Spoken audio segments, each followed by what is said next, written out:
ಹರಿಯಾಣ ಚುನಾವಣೆಯಲ್ಲೂ ಅದನ್ನೇ ಮಾತಾಡ್ತಾರೆ ಅವರು, ಮಹಾರಾಷ್ಟ್ರ ಚುನಾವಣೆಯಲ್ಲೂ ಅದನ್ನೇ ಕರ್ನಾಟಕನೇ target, Karnataka government Karnataka government target ಮಾಡ್ತಾರೆ. ಯಾಕಂತ ಇದು ಒಂದು ದೊಡ್ಡ ಸ್ಟೇಟು. ಅಸೆಂಬ್ಲಿನಲ್ಲಿ 136 ಜನ ಸೋತ್ಬಿಟ್ಟಿದ್ದಾರೆ. ಇವರಿಬ್ಬರು ಸೇರ್ಕೊಂಡು ಈಗ ಕರ್ನಾಟಕನ ಟಾರ್ಗೆಟ್.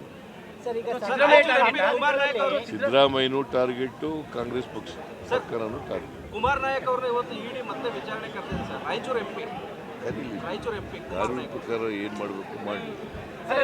ಸರ್, ಇಡಿ ಅವರು ಓವರಾಲ್ ಆಗಿ ಹಗರಣ ತನಿಖೆಗಿಂತ ಹೆಚ್ಚಾಗಿ ನಿಮ್ಮ ಪತ್ನಿ 14 ಸೀಟ್ಗೆ ಸಂಬಂಧಪಟ್ಟಂತೆ ಕಾನ್ಸಂಟ್ರೇಷನ್ ಜಾಸ್ತಿ ಆಗಿದೆ ಅಂತ ಅನಿಸ್ತಾ ಇದೆ. ಯಾಕೆಂದ್ರೆ ದೇವರಾಜ್ ಅವರು ಕರೆದಿದ್ರು ಮೊನ್ನೆ, ಈಗ ಕುಮಾರ್ ನಾಯಕ್ ಅವರು ಕರೆದಿದ್ದಾರೆ. ಈಗ ಅದು ಒಂದು ಇಡಿ ತನಿಖಾ ಸಂಸ್ಥೆ, ಅವ್ರು ಏನು ತನಿಖೆ ಮಾಡ್ತಾರೆ ನಾವು ಅಡ್ಡ ಬರಲ್ಲ. ಏನು ತನಿಖೆ ಮಾಡ್ತಾರೆ ಮಾಡಿ. ನೀನು ಕೇಳ್ತಾ ಇದೆಯಲ್ಲ, ಹೊಡೆದೇವ್ರು ನೀನು ಕೇಳಿದ್ರ ಅಲ್ಲ, ನೀನು ಕೇಳಿದ್ರ ಮತ್ತೆ ಕೇಳಿದೆ ಯಾಕೆ ಕೇಳ್ತಾ ಇದೆಯಾ? ಒಯ್ಯೋ ರಾಜಕೀಯ ಅಲ್ಲ, ನಿಮಗೆ ನಿಷ್ಪಕ್ಷಪಾತವಾಗಿ ನಡೀತಾ ಇದೆ ಅಂತ ಅನ್ನಿಸ್ತಾ ಇದೆಯಾ ಆಸ್ ಎ ಚೀಫ್ ಮಿನಿಸ್ಟರ್? ಈಗ ನಾನೇನು ಹೇಳಲ್ಲ, ಅದ್ರ ಮೇಲೆ ಕಾಮೆಂಟ್ ಏನು ಮಾಡಲ್ಲ. ಬಟ್ ಇಡೀ ಮೂಢ ಕೇಸ್ಗಳು ಎನ್ಕ್ವೈರಿ ಮಾಡ್ತಿರೋದು ಸುಳ್ಳು ಕೇಸ್ಗಳನ್ನು ಮಾಡ್ತಾರೆ. ಸರ್, ನಿನ್ನೆ ಜಮೀರ್ ಅಹಮದ್ ಹೇಳಿದಂಥ ಪದ ನಿಮ್ಗೆ ಏನಾದರೂ ಎಲ್ಲ ಫಲಿತಾಂಶ ದೃಷ್ಟಿಯಿಂದ ಸಮಸ್ಯೆ ಆಗ್ಬೋದು? ಅವ್ರು ಕ್ಲಾರಿಫಿಕೇಶನ್ ಕೊಟ್ಟಿದ್ದಾರೆ, ಅದೇನು ಮಾತಾಡೋದು. ಅವ್ರು ಎಷ್ಟು ಹೇಳಿದ್ದು ಎಷ್ಟು ಮಟ್ಟಿಗೆ ಸರಿ?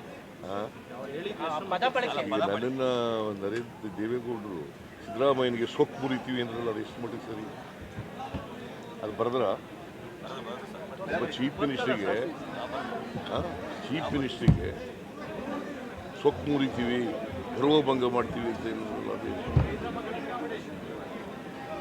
ನನಗೆ ಗೊತ್ತಿಲ್ಲ. ಜಮೀರುವೆ ಕುಮಾರಸ್ವಾಮಿನೂ ಬಹಳ ಕಿನ್ನಾಗಿದ್ದವರು. ಐ ಡೋಂಟ್ ನೋ ಅವರಿಬ್ಬರು ಮಧ್ಯೆ ಇರ್ತಕ್ಕಂಥ ಸಂಬಂಧ ನನಗೆ.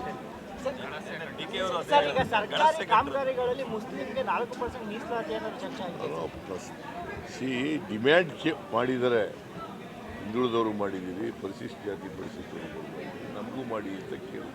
ಬಟ್ ಆ ಥರದ್ದು ಏನು ತೀರ್ಮಾನ ಆಗಿಲ್ಲ. ಆಲ್ರೆಡಿ ಬಿಜೆಪಿಯವರು ಶುರು ಮಾಡಿಬಿಟ್ಟಿದ್ದಾರೆ. ಬಿಜೆಪಿಯವರಿಗೆ ಕೋಮುವಾದ ಮಾಡೋದೇ ಬೇರೆ ಅವ್ರ ಕೆಲಸ. ಕೋಮುವಾದ ಸೃಷ್ಟಿ ಮಾಡೋದೇ, ಹಿಂದೂ ಮುಸಲ್ಮಾನರ ಮುಗ್ದೆ ಜಗಳ ತರದೆ, ಅವ್ರ ಮಧ್ಯೆ ಬೆಂಕಿ ಇಡೋದೇ ಅವ್ರ ಕೆಲಸ. ಯಾವಾಗ ಈಗ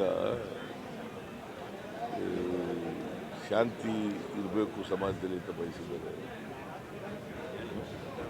ಎಲ್ಲರೂ ಕೂಡ ಸೋದರತ್ವದಿಂದ ಬಾಳಬೇಕು ಅಂತ ಯಾವಾಗ ಇಷ್ಟಪಟ್ಟಿದ್ದಾರೆ.